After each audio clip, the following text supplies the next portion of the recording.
Hello RPG fans, welcome to the realm of unlimited imagination. Today I want to talk to you about crafting and bastions. We saw this stuff coming in the Unearthed Arcana, but now that the 2024 Dungeon Master Guide is out and the rules are official, I've been sorting through it trying to figure out what kind of impacts crafting and bastions are really going to have on the game. They're a new type of timed element that really wasn't in the game officially before. There have always been rules on crafting, but these new rules, I think, have a little more structure to them, and there's more links to character creation where you would reasonably set up your character to do crafting in the first place as part of what you want to do in the game. So I'll present my first impressions, a basic outline of crafting bastions, how I think about the rules mechanically. I have 10 thoughts and suggestions, things to think about in your game, maybe things that will empower players and GMs to actually want to use these systems. I think it could be very clever and fun, and some people are really going to love this. So let's go through that. And then at the end, I'll talk about some subtle things that this may change in the game overall. I'll talk about some ideas and maybe an engineering solution to keep people under control. We've all got those players who just abuse the rules and intentionally misunderstand. And, they'll craft an artifact in 7 days of downtime and try to convince you that there was some way they did it. So we'll try to talk through all that stuff.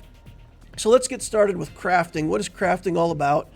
And at the heart of it, it just says in the rules now, to craft a magic item, you and anybody that assists you has to have proficiency in the Arcana skill. Okay, done. We can't craft unless we have Arcana, or at least anything that's off the list of things that are considered magical items. Things like mithril armor and adamantine are now considered magical, so basically to make anything out of adamantine, even though it won't necessarily be magical in and of itself, you still have to have the Arcana skill to use it. So that's interesting. In terms of tools, it says the magic item tools list it has a table that lists out what tools you need to make what items, but it's all very intuitive. If you want to make a belt of giant strength, you need to be able to work leather. If you want to make a gem crafting, smithing is required for weapons and armor, things like that. So that's all pretty self-evident. But here's the list. Armor might require leather workers tools, smith tools, or weaver tools, depending on what the armor's made out of. Potions are alchemists or herbalism. Jeweler rings and things like that are jeweler's tools. So, working through the list, I think that's fine. And again, if you're playing a certain type of character, I think you know what kind of items you're going to want to craft for yourself, and that can influence your choices at character creation. Spells. If a magic item allows its user to cast any spells from it, you must have those spells prepared every day that you work on the item. So if you want to make a scroll, for example, there's rules on making scrolls. It says you have to have the spell prepared.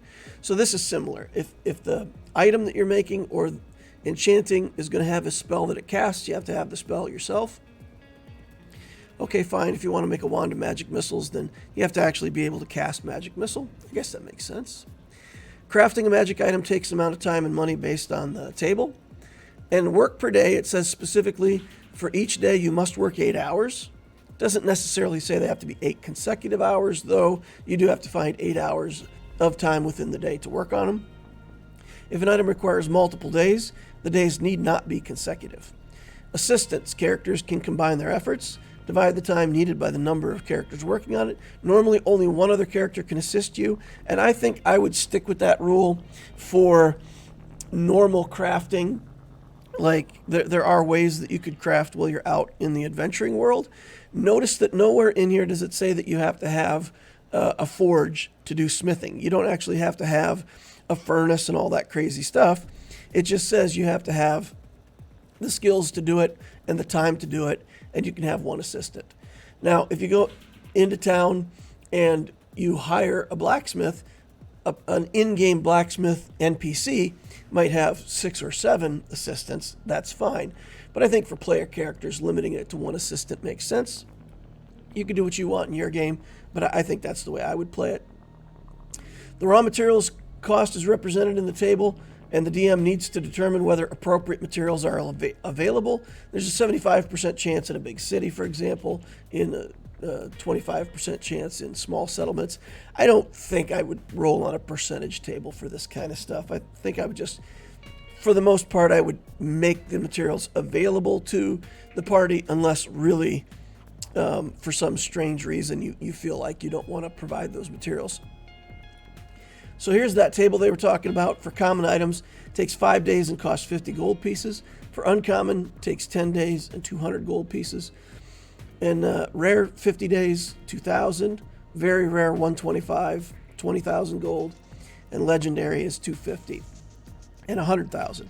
We also know from here that an item that you're going to purchase costs twice this amount. So if you're going to buy an uncommon weapon, it's going to cost 400 gold pieces plus the cost of the weapon. You want to buy a rapier, 25 for the rapier, 200 for the materials, 400 if you want to buy it already magicked at +1. 425 for a +1 rapier seems cheap, at least in the campaigns that I've played in. The cost of magic weapons +1 has always been around 1,000. So that's less than half the cost that we've been using. Maybe we've just been using a bad cost, but yeah, so 425 for a +1 rapier off this chart. Now, there is one other thing that I will say that I thought about. If you wanted to start working on a very rare item, do you have to have all 20,000 gold pieces up front? Or could you spend, let's say, 5,000 up front, start working on the item, and then make purchases as you go? If I was GMing a game where a character wanted to build one of these items, I would let them pay the cost. They just have to come up with all the money before the end of the time.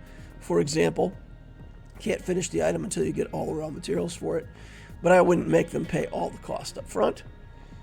But it is a way to limit. I mean, if you want to wait till they have all the money for all the materials, it does limit people from starting the bigger items.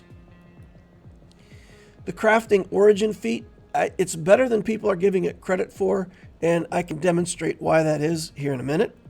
So the crafter is an origin feat. You get tool proficiency with 3 different tools.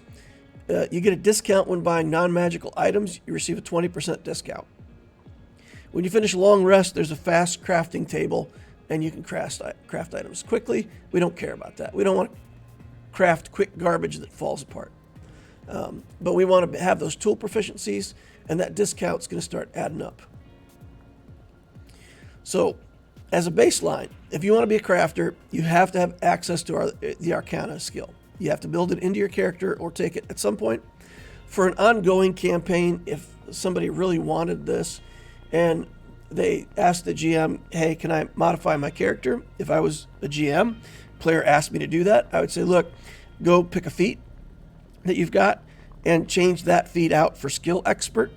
Skill Expert allows you to pick a skill, gain expertise in a skill that you have proficiency with. And it gives you a +1 to a stat. So if they give up a feat that was already giving a +1 to the stat, and they've played the character like that for 4 levels, that's a way that they could say, okay, well, I want this feat instead.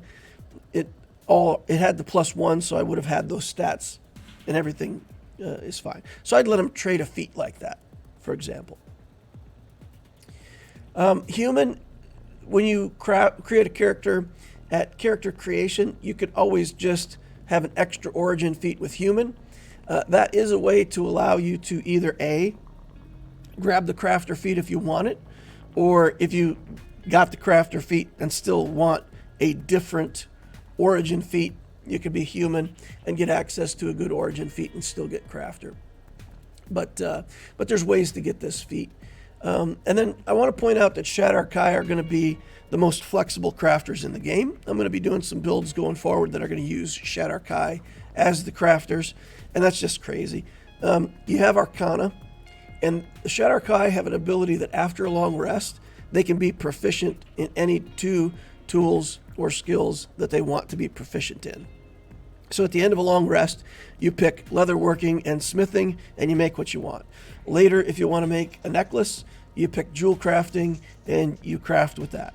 So being the Shadarkai would allow you to swap out your skills with the tool that you need to craft whatever it is that you want to be crafting. They're going to be the most flexible crafters for a couple different reasons. A +1 weapon, 200 gold pieces, costs 10 days to make or 5 days if you have a helper. With a rapier, that'd be 225 gold. If you're a crafter, it only costs 180. So you can see the materials for the weapon get that discount. When we look at the crafting table, all of these materials, I would say by definition, are non-magical. They're materials that need to be made into a magical weapon. So because these materials, the cost of the materials themselves are not listed in any way as magical, and the crafter feat says whenever you buy a non-magical item, you get a 20% discount. If you're spending 100,000 gold pieces to make a legendary item, you'd instead be paying 80,000. You'd save 20,000 gold off the cost of those items at the highest level. And that's why I think people who underestimate the crafting feat say that it's, maybe good for 2 levels into the game and then it sucks. If you're crafting, if you're buying these materials for crafting,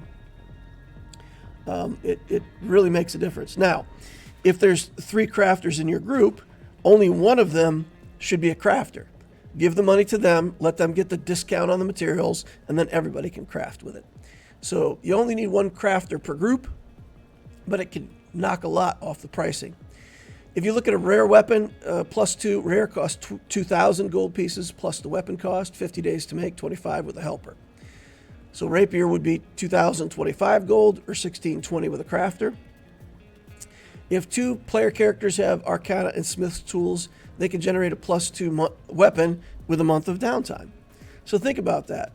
If they were out of game for 1 month of downtime, they could make a +2 weapon as long as they could afford the materials to make it. That's going to make magical weapons much more accessible than they used to be if your game has some downtime in it.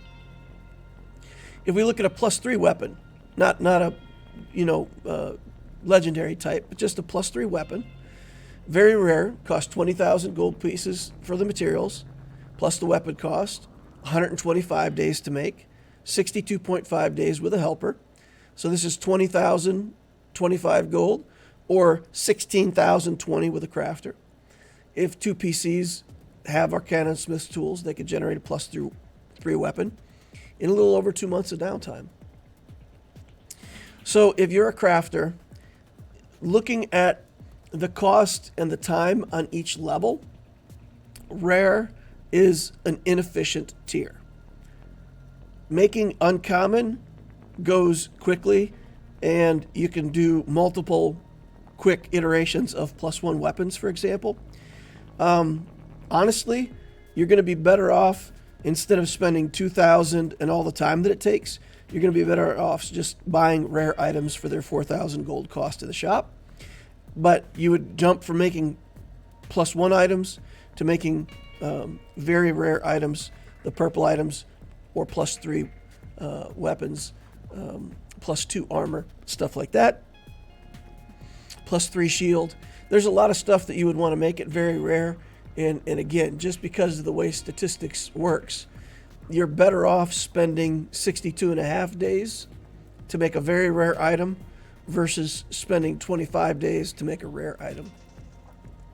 Your time is better spent on the very rare and legendary. And of course, legendary is the most efficient to make, but it does cost 100,000 gold pieces, so it's going to be limited the amount of times that you can undertake that big of a journey. What this means is that big items, if you empower crafting and you actually allow downtime, that means that big items are going to hit the game earlier. Not a lot of them. If a crafter wants to craft a big item, they will get 1 big item for themselves. Then if they want to craft another big item for a non-crafter character, that'll take more time. So big items will start to arrive in your group earlier, but one at a time. So I don't think it's bad. But this notion that you have to be level 10 before you get a +2 weapon, I think we have to throw that away. Characters could easily have a +3 weapon at level 5 now. And I'm not saying that just because I want to make drama out of it. I'm saying if you look at the time to make in-game and you empower the people with a little bit of downtime, it's possible to have that much money saved up among the group, and it's possible to have with a little bit of downtime to have crafted it. But then you would have a party, and they would have spent all their money for 1+3 weapon at level 5. So that's really great for one character, but it's not breaking the game. It's not breaking the party. It's just really concentrating the effect of the currency that you give them in the game. So I don't think it's broken like in a long-term campaign. Let's move over to Bastions now and take a look at how Bastions are going to work, and then we'll talk about the synergy between Bastions and Crafting, which is why I want to talk about both these things at the same time. If you allow Bastions in your campaign, characters acquire Bastion when they reach level 5. Doesn't cost anything. They get 2 normal items, like a bedroom and a den, or a library, or not a library, but there's a list of things that you get that are common. And then you get 2 special units at level 5. And as you level the Bastion up, as you level up as a character, then you get to add more to your Bastion. And again, I had a hard time at first because they give space requirements. Like one thing is cramped and one thing is roomy and one thing is, spacious or whatever. And I was trying to figure out how that works. Like, do you have a certain footprint that has to fit into? But it's not in there anywhere. So basically, when you buy an addition to your Bastion, it takes up a certain amount of space. Some areas can be expanded for better benefits. Some are just, they are what they are. So take the roomy or cramped or whatever it says and just assume that's just how much space it takes up on a map. Doesn't cost anything, doesn't have to fill any requirements to get. It's just how much space it takes up on your map. A Bastion can take a turn every 7 days of in-game time. And it gives some examples of taking Bastion turns. A character's Bastion starts with 2 basic facilities for free, and you can choose from the list below. One of the chosen facilities is cramped and one is roomy. A Bastion can have more than one of each basic. So you can have 2 bedrooms, and then add on your special facilities on top of that. Customize it however you like. Initially has 2 special facilities which the character can qualify. It can only be chosen once unless specifically allowed in the description. So if we look at level 5, you get 2 specials, 9 you get 2 more, 13 you get another one, 17 you get another one. The list is here. You can see that there's certain ones that you get at level 5, and then starting with the gaming hall, you have to be level 9 to get those. And I think what happens then is you really have to look at the level 5 ones and the level 9 ones, and if you're planning out your character, you kind of decide what you want at level 9, and that sort of informs you what you want at level 5. When I looked at level 5, I thought you would have to take a barracks to defend your Bastion. But if you look at the Bastion events table, attack is only one result, and all that happens is one of your other facilities gets shut down for 1 Bastion turn. So it's like nothing. You can build a barracks and defend your Bastion if you want to for role-playing purposes, but mechanically, I see no reason at all to build a barracks other than roleplay. Smithy and workshop then specifically have a lot of synergy with the crafting character. A smithy allows you to do weapons and armor. A workshop lets you build all different kinds of tools, and then when you want to craft, it's assumed to have whatever tools you picked off the list, as well as somebody who has the experience and knowledge to use those tools. So anybody who says they're going to craft and they have help, this is the way that you can easily say, yeah, I've got help, right? I have a smithy, so when I'm building weapons, I automatically have help. If you look at craft magic item, it says if you're level 9, you can commission the facility's hireling to craft common or uncommon magical item. And the hireling has proficiency with the tool as well as proficiency in the Arcana skill. So it defines here that your hireling has the Arcana skill, and I'm going to go out on a limb here and say that they have that skill all along. You don't have to wait till level 9 before they get the skill. Okay? You can't craft a magic item until level 9, but I'm going to say reasonably, if you have a smithy in your bastion, that's assistant, that hireling that runs the smithy, has proficiency in Arcana and can be help for the crafter in terms of making magic items. They can't make it, so the assistant can't make it themselves in the smithy, but they can help you make it. That's what I would rule. It seems that way to me. And the same thing with the workshop, that's listed below. Implements in chapter 7, and same thing, the exact same text where the hireling has Arcana and then skill in the tool required.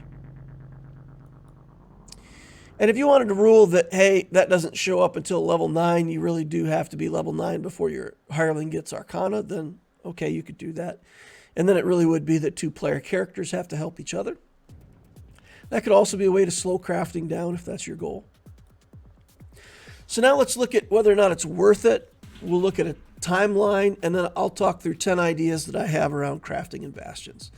So first of all, is it worth it to build a character that does crafting and cares about the Bastion? So it all depends on how your GM is going to run the game. Or if you're acting as a GM, work it out with your players if this is something that you want. I think it could be amazing. I think it's absolutely a fun-filled aspect of role-playing that could be used with very low overhead if you want to implement it in your group. If the characters will just be on the road adventuring hard, saving the world on a very short timeline, then be upfront with your group. Tell them, this is a Frodo going to Mount Doom kind of a campaign. We're going to be on the road. It's going to be adventure every day from dusk till dawn. You're going to have to hole up somewhere, grab a few hours of sleep, and then be back on the road again. There's not going to be time for crafting. If that's the campaign that you want to run it that way. Let all your players know that up front so that they don't waste skills and feats on crafting. If your campaign doesn't have to be like that, then, talk it through. And if players want to do crafting in Bastions, then I would say empower it. Just to go through kind of like logically what happens in a game. Campaign that I played, there was a recent storyline that took 2 days of in-game time. But there was only one long rest, and it was 6 sessions of real time. So it was a month and a half of play, and we only slept once. So 3 full sessions with no rest, a short rest, but no long rest. And then we got our long rest in kind of in the middle, and then we went on and did another 3 sessions worth with no long rest. The hook before that took 22 sessions. It was almost half a year for that leg of the campaign. And going back and looking, I believe, I don't have good enough notes to prove, but I believe in that 22 sessions, there were a total of 6 long rests. And that matches up. It looks like our group takes a long rest about once every 3 sessions. I thought it was more than that, but when I look back, really, we're getting very few long rests for our group. But 22 sessions, again, it's half a year with 6 long rests. So if we were doing crafting in that campaign, there would have been 1 Bastion turn. 6 months later, there would have been a Bastion turn. So we have to fix that. We have to fix that if this is really going to be a living thing and a plot hook's going to take 22 weeks. So what we have to think about then is, what does downtime look like if it's part of a spend-earn cycle, right? Go out on an adventure, earn a bunch of money, and then when the players go to spend the money, give them time. Give them time to spend that money in a way where they're spending it on crafting instead of having to just buy things straight out of the shop. Build some downtime into the campaign. It's not too hard. And if they were on an epic campaign and they come back and they're level 9 and they've got 140,000 gold in items and everything that they sell, and it's just this big pile of money and they're wondering what to do with it, you could even give them a crazy amount of downtime. Give them 2 years. Let them settle in, sit back, enjoy whatever, and spend those earnings. But assuming that it's more normal, then go out, earn some, come back. You got 22,000 gold from your latest big adventure, and then give some crafting time to let them implement some of that money into items. So let's go through some ideas on how this can affect your game.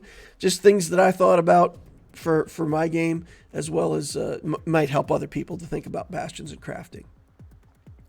So minimize the amount of time spent when the group is actually, in fact, together. So when you're at the gaming table on a Wednesday night and you're playing for 3 hours, you want that 3 hours to be contact time, combat, fun role-playing stuff, character development. You don't want this to be haggling over the materials to make a magical weapon. So nobody wants to listen for 15 minutes to some player as he's going through like every magical item option. What do you think, guys? Should I build a +2 weapon? What do you think, guys? Should I build this belt? Iron Stone of Power is like the most broken item in the game now. Look at this thing. I want it. That needs to happen offline. So I would say if you implement Bastions and Crafting, you're going to inform people of the downtime when you're sitting there at the table. But how they're going to use that downtime, maybe you got a Discord chat for your group. If you don't have a Discord chat, I've created a Discord. The link is down below. You can join my Discord. You can get over there with your group, and you can just have a format and a place for people to message each other, whatever. But send those texts out of game sessions, right? If you're going to work on a magic item, let the GM know what you're working on. If you want to have discussions with the players on what the right item is to craft, you don't have to be sitting at the table to do that. So the very first idea, number 10, don't run crafting and bastions at the table. That time is precious. You want to be eating, laughing, having fun with your buddies. All right, next idea. Allow players to draw a bastion map, and there's some shared online tools. I don't want to recommend a tool specifically and give a link. I'm not affiliated with anybody, and I don't want to take the risk that something I'm using might be, inappropriate or bugged or whatever. I don't know. So go out there and search for yourself. I don't have a recommendation, but there are plenty of tools where you can make a spreadsheet and share it with the group. You can just do a map on a spreadsheet. If you're old school, you could also bring a big piece of grid paper, throw it down on the table, and let people have drawings when they first get their bastions at level 5. Maybe one session is just everybody drawing out their bastions and where they are and how they connect and what this all looks like. And maybe 3 of them are together and the lone wolf wants his bastion out in the woods a little bit. But have some fun, make it real. Drawing it out makes it live in people's imagination in a different way. So allow that. If you're a player and your GM isn't, giving you tools to do that, just let them know what you're going to do and try to get the time in the game. And I think mapping things is fun. People love that dollhouse effect. Some people do. Not everybody, but a lot of players like the idea of customizing their living space. Next idea, I would remind players to build a bastion that suits their style. There's nothing in here that I see that's broken where you'd say, oh my God, if you take a library, you just have access to stuff that nobody else can get somewhere else in the game. So everybody has to build a bastion with a library. There's nothing like that. There's stuff that can give you a little bit of income. There's stuff that can give you little bonuses in the game. But it's trinket stuff. It's fun, funny, role-playing kind of stuff. So I think remind people that bastions need to suit their style. So if you took a garden and a storehouse as an example, and this lone wolf, he puts his bastion out in the woods, and then his garden is just a patch of woods where he grows mushrooms, and the storehouse is just a shed, and his hireling is just a old rustic gardener that minds his own business, right? A druid, on the other hand, might really have a fancy garden, and they might go crazy with it and be casting spells on their plants and all kinds of things. Their storehouse might be some elaborate system of harvest and storage, and what's the word I'm looking for here? Organically, naturally grown vegetables, and they take to a farmer's market. Who knows? So even though it's the exact two same things for a bastion, it doesn't have to look the same, feel the same. Next idea. There's a lot of upside to crafting and bastions and almost no downside. When you look at Bastions, if you just say, I don't want to mess with it, just roll on the random table for maintenance. Players could get attacked. If they're just maintaining anyway, it doesn't matter. They'll just rebuild the Bastion on the next turn and then be fine after that.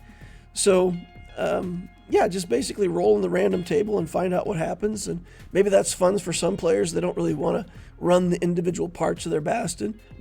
Just let them run random events and see what happens.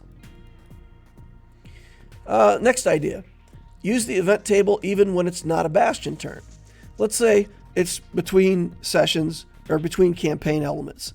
So they finished up one campaign, they're at home in their Bastion, and a local noble person comes to pay them a visit. Maybe they want to hire them for their next mission. Well, while they're staying at the Bastion, you can roll a couple times on the Bastion table and see what the results are. Maybe it's a precious item that gets created. Maybe they have a craftsman that helps you create an item. Maybe they give you some gold to borrow your smithy. Or maybe there's a lost hireling result. So if that happens, maybe these visiting nobles see your hireling and they're like, man, I'd really like to hire him away. So then you trade the player characters, I don't know, maybe 400 gold for their craftsman.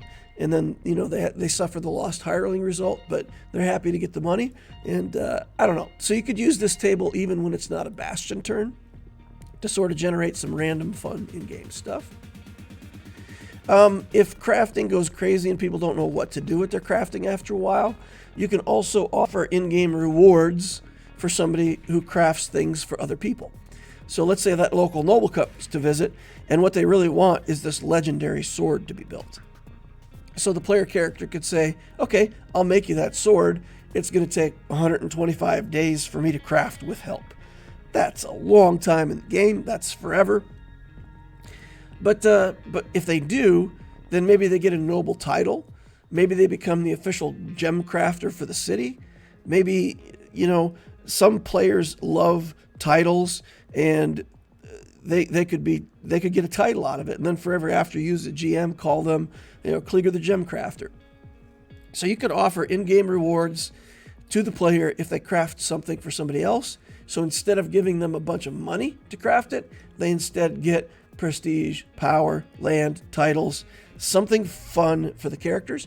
I play a character who's tattooed. Maybe I could get a special tattoo that was magical. Maybe I craft something for somebody, and in return they give me like a magical tattoo. Who knows? So you could make a trade like that. All kinds of things that you could do. It doesn't have to be just limited to making an item that the character is going to use.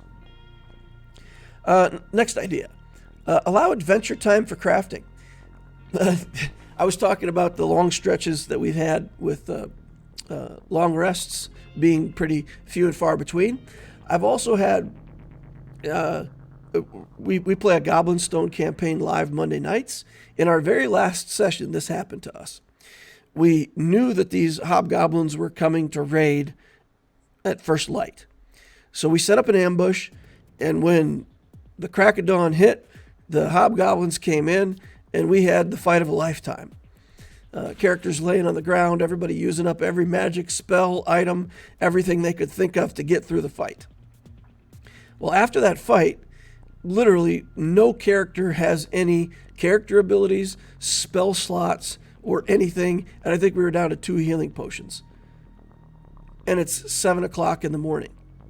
What are you going to do for the rest of the day? We really don't want another fight until we get a long rest, or probably characters are dying for good. So what do? Well, if there's a place where people could reasonably get a long rest for the next day, let them set up for crafting that day. Just let them use like 7 o'clock until 5 o'clock in the evening to plan whatever they're going to do next and craft. Give them an 8-hour crafting period before their next long rest. And that gives them a day that they can mark off of whatever. Potion makers could make a potion. Scroll makers could get a day of progress on making a scroll. Why not just put it into the game? We've all had days like that, so why not do it? And if the adventure isn't really time-bound, what does it matter, right? Now, sometimes like a vampire is going to complete a ritual at the stroke of midnight, well, then you're time bound. You can't really be spending 8 hours of crafting on that particular day. Something different would have to be done.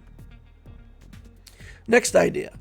Even better than allowing crafting during long rest, just mention to players that elves can craft every day. This is reasonably and logically true. Elves need 4 hours to meditate, and that counts as a long rest. If you have a 12-hour adventuring day, you need 4 hours of meditation. That leaves you 8 hours to craft. 12 adventure, 8 craft, 4 meditation, you're good for the next day. So every elf can craft. And then again, Shadarkai can change their tool with their racial feature. So Shadarkai crafters are crazy. They can craft every single adventure day that doesn't go over 12 hours, and they can change to whatever tools they need for whatever craft they want next. Shadarkai for the win. All right. Second to the last idea here, number 2, sending stones. So in order to run your bastions, you have to be able to give orders to your hirelings. Sending stones are an uncommon item. They could easily be crafted by anybody with Gemcraft in 5 days. So if the players build their bastions together, and that's suggested in the DMG, it's reasonable to say that one hireling has some sending stones, and that the players just take turns informing the hireling on what to do. And the hireling passes around the sending stones, and the players pass around the sending stone, and there's no reason why you can't tell your bastions what to do from a remote location. There's this term barn sour. I grew up on a farm, and a barn sour animal, like you're riding a horse, and as soon as you're riding away and the horse is fine, but as soon as you turn back around and you start heading home, the animal wants to be back home so bad they start misbehaving, they try to run.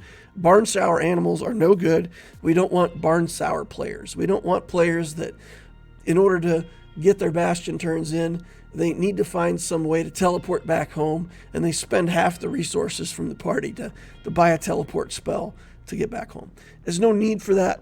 Just give the party sending stones, and then don't even roleplay it. Just say, you can give bastion orders remotely through your sending stone, dust your hands off, we never have to talk about this again. And then players can run whatever bastion turns they want. They don't have to simply just maintain. And the last and best idea, and there's going to be a bunch of stuff that I'm going to say about this one, delay the next clue.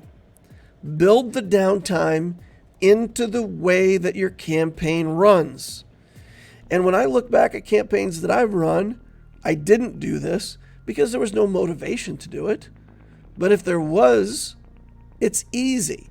It's easy to put gaps in the timeline. So in the old system, the party defeated a corrupt noble. When they defeat that corrupt noble, they find a note. That note says there's a more sinister plan, and tomorrow night, this is going to happen, and oh my goodness, the party now knows of something, and their next adventure plot hook is there, if the party wants to bite on it. Maybe they want to let the evildoers take over the town, but most likely they'll be in on that hook, and the next day will be off to the races trying to prevent that from happening. But that doesn't have to be the way that we do it. We finish the adventure, we report back to the city council, and we earn our reward for taking out this corrupt noble. They don't have any more work for the group, and the group starts taking downtime. 10 days later, there's a knock on the door. Following up on your discoveries, the city council now uncovered that sinister plan, and it's going to happen tomorrow night. We've got the exact same scenario, but in between, we had 10 days. We got a bastion turn. We got 10 days worth of crafting done. We got 2 third-level scrolls got built. Whatever, right? So players now, it's the exact same thing. You found a clue and you went the next day to stop it, or a clue was delivered to you 10 days later and you got to the next day to stop it. So build those gaps in and allow crafting and bastion turns. Here's another idea. We've all had this where we try to pick a lock in a door we fail the check. The barbarian comes up and tries to use strength, fails the check. The magician tries to use maybe the knock spell or something, who knows, and it doesn't work or it's not high enough level. And there's just this door that you can't get through. So one of the people in the group has a workshop. And you say, look, you guys got some wax, you got some candles. You can make an impression of this lock using some wax. And I know that for certain locks it doesn't work this way, but it's role-playing. It's a fantasy game. So just let them somehow, with the tools that they have available to them, make an impression of the lock, take it back to their locksmith. Maybe it takes 7 days for the locksmith to figure all this stuff out. So one person's bastion turn, their workshop, is going to be doing nothing but making a key. So now, in the middle of this adventure, instead of the door stopping us cold and being frustrated and then having to take long rest and mem new spells and let time pass and trying the skill checks over and over again, we just go make a key. We get a bastion turn. We get 7 days of crafting. And again, if your adventure wasn't specifically time-bound, let your players know if they're investigating an ancient catacomb, it's been undiscovered for 100 years. Nobody's going to come in there in the next week and take it over and steal all the stuff out of it while you're away. Don't do that to your party as a DM. Let them just leave it, take 7 days, and come back and pick up where they left off, but a bastion turn in between.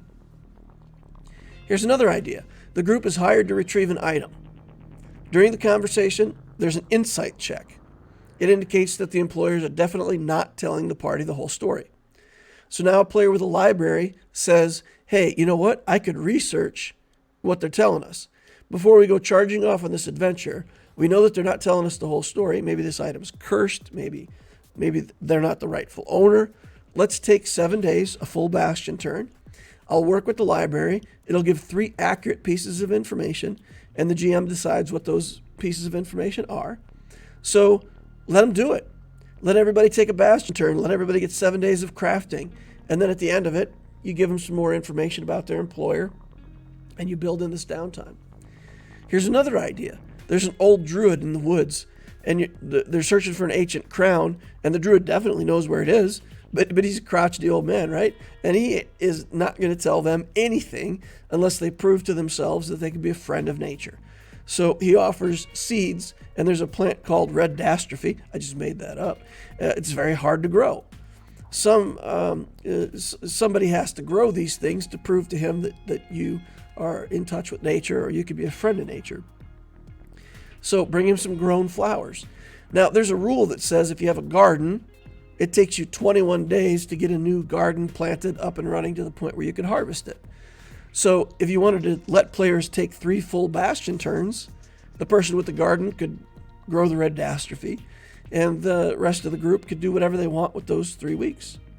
Let me know what you... And again, it doesn't have to take up any time at the table right now. You could just say, it's going to take 3 weeks for you to grow these flowers.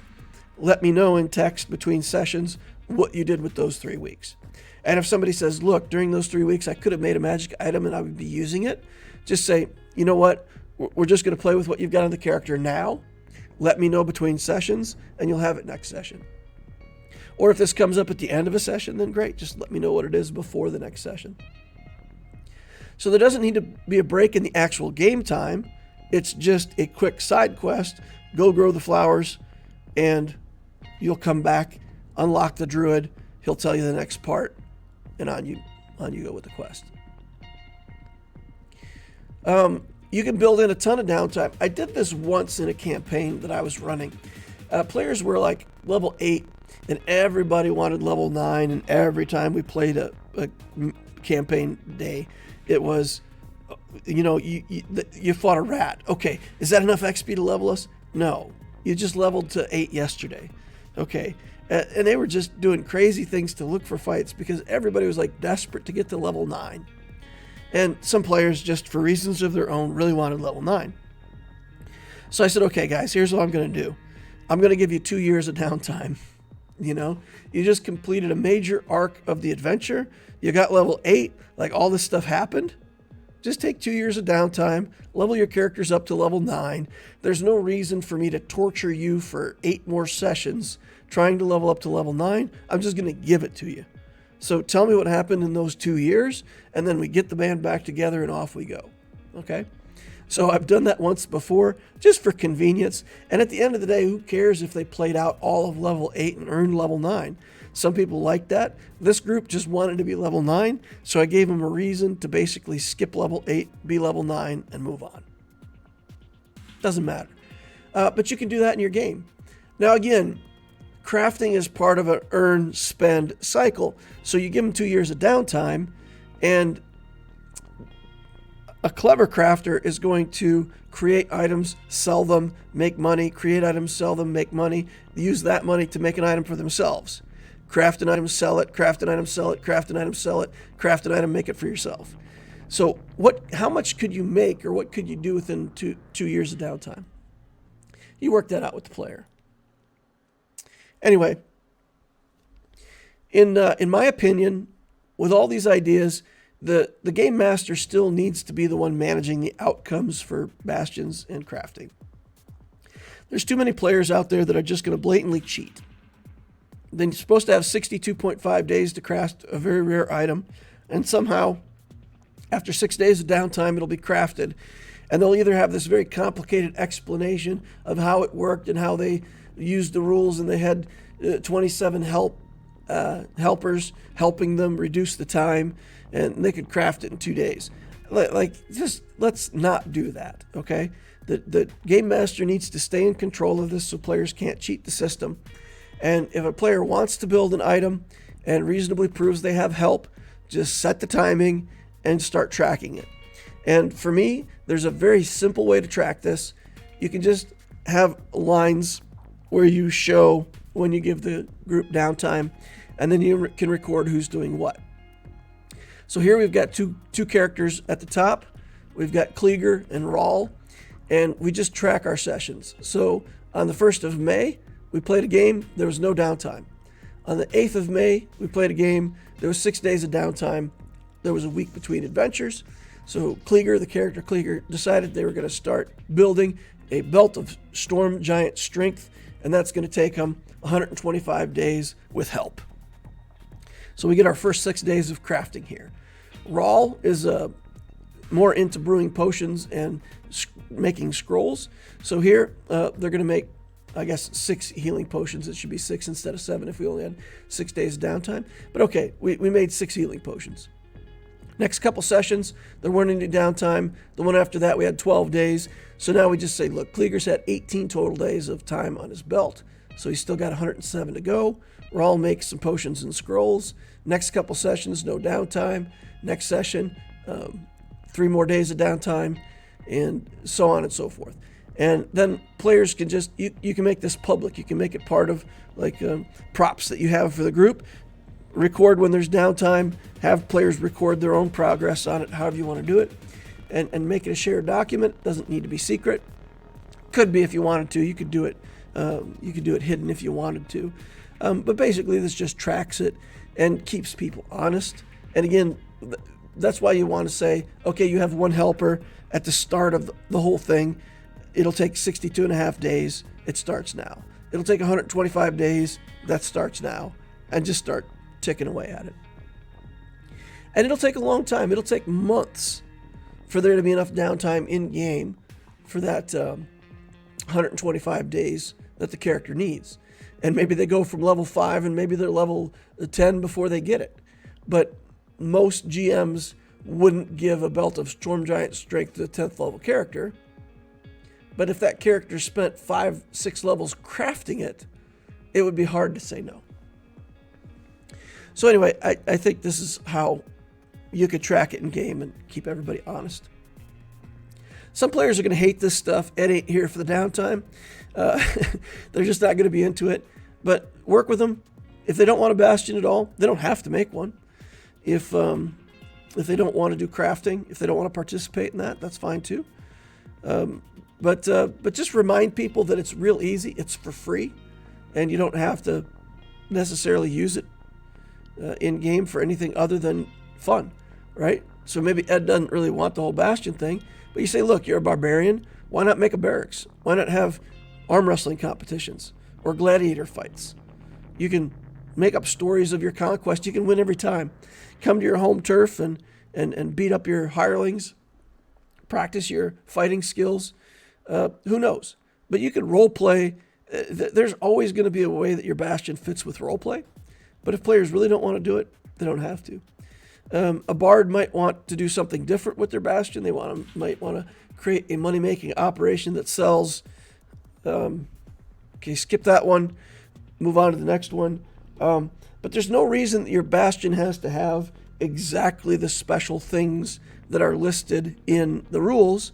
Just follow the rules that most closely mimic what that player wants to do.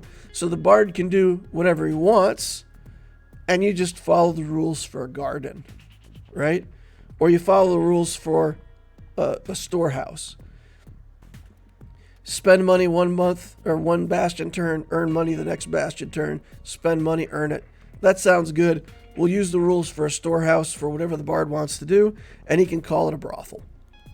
Who knows? Cleric might want a sanctuary that's actually a church. So let him call it a church. Let him use the recruit function to fill the church with believers that act as defenders. So maybe instead of one of the things that listed to use one of the things that's listed there, that would be a barracks, right? It would be a barracks that you would recruit and you would fill with defenders. But in this case, it's going to be a church. We're going to call it a church and recruit people who are going to defend the Bastion. So you can use these rules for anything the players want. You can rename it, reskin it. It's a game of imagination. I would be reluctant to have a player say, here's my special and here's what it does, and write their own rules. But they can certainly reskin one of the things that's already written up. Now here's the engineering problem with crafting. The time and materials in the new crafting system are not in line with other published content. If we look in the player's handbook, it says, if you're not starting at level 1, if you're starting at level 2 to 4, you'll have 1 common magic item. If you're starting at level 5 to 10, you'll have 1 common and 1 uncommon magic item. And 500 plus some other gold pieces. Folks, that means you'll have a +1 sword at level 9. That's ridiculous. You could craft a +1 sword at level 2 very reasonably with the resources that you're given in the game. It takes 5 days. To think that you have to go to level 9 to get 1 uncommon item, I don't think anybody plays that way. Level 11 to 16, you get some more magic items, and 17 to 20. If you're playing anywhere from 10 to 20, and that's where you're, quote, starting, then you're probably playing a one-shot or just like a limited campaign or working your way through a module. And these magic item suggestions are extremely conservative. And they do not match up at all with the timeline for crafting. So what does that mean? Well, it means 2 things. If you want to be more of a conservative GM and play, let's say, with a lower magical item threshold, you can do that. Just let your players know up front, this campaign is going to be scrappy. The Monday night campaign for Goblin Stone that we're in is like this. It's very limited magic items. We're not going to have a bunch of really big stuff. However, the GM has made us aware that there are some really big magic items in the game that are way beyond our level that we could have access to if we can get them. So it's like an Easter egg hunt. If you can get one of these really big items at level 5, you can have it. So while our characters are going to be limited to like +1 weapons and reasonable stuff like that at low level, there's also some really big Easter eggs sprinkled among the campaign. But I think you can do it either way. And let's look at if you take this literally, and if you think adventuring is about making money, no character would ever become an adventurer if they could take the Arcana skill and be a blacksmith. So let's look at a blacksmith. Let's look at economy in the game. We've been told before that 1 gold piece is what it costs 1 person to stay alive for 1 day. So 400 gold represents 400 days. So let's just say that's about a year. In modern terms, if you live in the United States, maybe that represents 400,000 as an annual income. And I like that because it's real easy. It's just 100 times 400 gold. So let's take a blacksmith. They have one assistant. They can make a +1 weapon every 5 days. They work 5 days a week. They take the weekend off. They earn a 200 gold piece profit. That's 10,000 gold pieces per year, working 5 days a week, 50 weeks a year. If we convert that to modern equivalency, they've made $1 million in salary. By making 1 +1 weapon every week, their profit of 200 per week is $1 million. They pay their assistant, they pay their taxes, and they're millionaires. Smiths would be multimillionaires. Now let's look instead if somebody came to hire them to make a legendary item. With one assistant, that'd be 5 months worth, work 100,000 gold in profit. That's 10 million in modern currency. No one needs to adventure anymore. Get proficiency in smith tools, get the arcana skill, and just spend all your time crafting. Make $20 million a year. Okay, so let's take the reality out of our role-playing game and say, what does this really mean? My opinion, having a +1 weapon in the range of levels 5 to 10 is ridiculous. If your character doesn't have 400 gold by level 4, I don't know what you're doing in your campaign. Modules that are written for level 4, most parties would have 1,000 to 1,500 gold. And that means that 3 or 4 players in the party would be able to buy +1 weapons if they didn't find them in the adventure. So, +1 weapons are available very quickly. Now, maybe in the monster manual, when it comes out, we'll find out that the amount of treasure and loot that they have is dropped by a lot. But I don't think so. I don't feel like that's the way it's going to go. So anyway, I would be prepared that if you want to play rules as written, you're going to be much more generous. And players are going to have +2 and +3 items. +2 items around level 6 to 10 easily. Level 3 items, maybe 1 or 2 in the party. And then beyond level 10, +3 items and legendary stuff are going to be easily possible by level 15. And nobody plays 15 to 20 anyway, so make the stuff available at a lower level. Be more generous. That's more in line with crafting. In total, I think running the crafting system campaign-wide sounds like a good idea. So even if your players don't want to craft, I like the idea that they go to town and say, I want a +1 weapon, and it's never on the shelf. Like, nobody stocks +1 weapons. And again, this is just, it doesn't have to be the way your campaign runs, but you could run it this way, right? Anything that you want, you just have to commission. So the players get a week off. They want a +1 sword. It takes 5 days to make. The smith puts it together, charges them 425 gold for the rapier. Off they go. If they want a +3 weapon, they order it now. They pay for it now. And it's going to take them months to get it built. And maybe some famous crafter is going to have 4 helpers, 9 helpers, 10 helpers, cut down the amount of crafting time by a massive amount. But I would reserve that for NPCs, right? So you commission a +3 weapon to be built, and this particular smith is in a huge town. It's a huge smithy. The guy's got 9 help, so it cuts it from 250 days to 25 days. Come back in a month and I'll have your item done. That kind of thing. And maybe it costs more. Maybe the vendor's going to charge more money. But I like the idea that people can get just about anything that they want, but in some cases they may have to wait for it.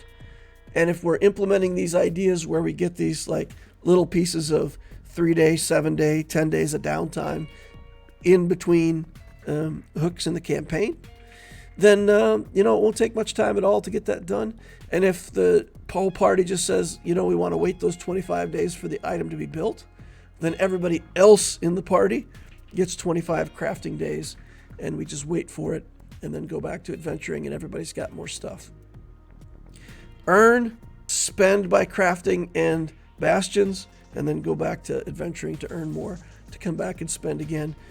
Do it offline, have your players text you, keep track of what it is to make sure that people aren't cheating. And I think the Bastion system and the crafting system add a whole lot of fun to the game without too much overhead. The only overhead you have is keeping a list. I'd love your comments. I'd love to know how you see Bastions crafting, how you're implementing it in the game, whether you're allowing it to come into existing running campaigns, and how you would handle it.